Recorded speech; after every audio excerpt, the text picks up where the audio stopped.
जनाब मनवर साहब जनाब साकिब साहब का शुक्रिया जिन्होंने अज फिर सानू इन्होंने दावत दे इकट्ठा किया ईद मिलन पार्टी की ईद मिलन पार्टी सारे पंप नौला सैट कर समय हाल जनाब 3 खुराकां होण दित्तियां ने साकिब साहब ने जनाब सानू सारे उत्थे बुलाया जनाब की पार्टी जनाब कीती ने ते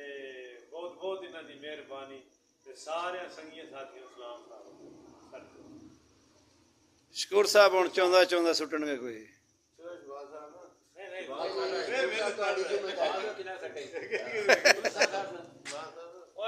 अपना शकूर साहब का शेर जड़ा ना फिलहाल बोटियां थले दबकता है ते ओ बाद जिले थोड़ी जी लो लगदी ओनू ना ते फिर निकल आवे दा हुणे ਉੱਚੀਆਂ ਲੰਮੀਆਂ ਲਾਲ ਖਜੂਰਾਂ ਤੇ ਪੱਤਰ ਉਹਨਾਂ ਦੇ ਸਾਵੇ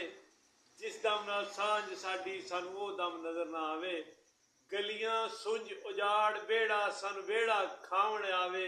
ਗੁਲਾਮ ਫਰੀਦਾ ਉੱਥੇ ਕੀ ਜਾਣਾ ਜਿੱਥੇ ਸੱਜਣ ਨਜ਼ਰ ਨਾ हाय हाय माशाल्लाह जिंदाबाद जिंदाबाद लो जी माशाअल्लाह जी बहुत शुक्रिया साकिब साहब बहुत शुक्रिया जी सारे दोस्तों का जिन्होंने अपना टाइम खसूसी कढ़िया है खासूसन फयाज साहब जेड़े कि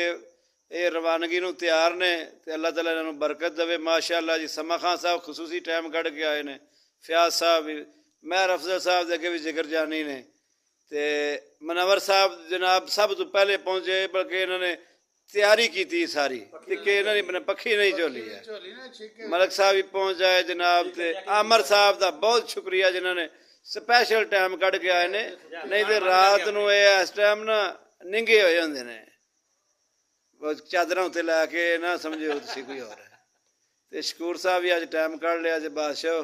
नहीं तो इस टाइम किधरे मगन होंदे जे फैसल साहब सब दोस्तों का बहुत शुक्रिया जी एक गैदरिंग हो गई है साड़ी शानदार बहुत शुक्रिया जनाब मेहरबानी सर अल्लाह सारे सलामत रखे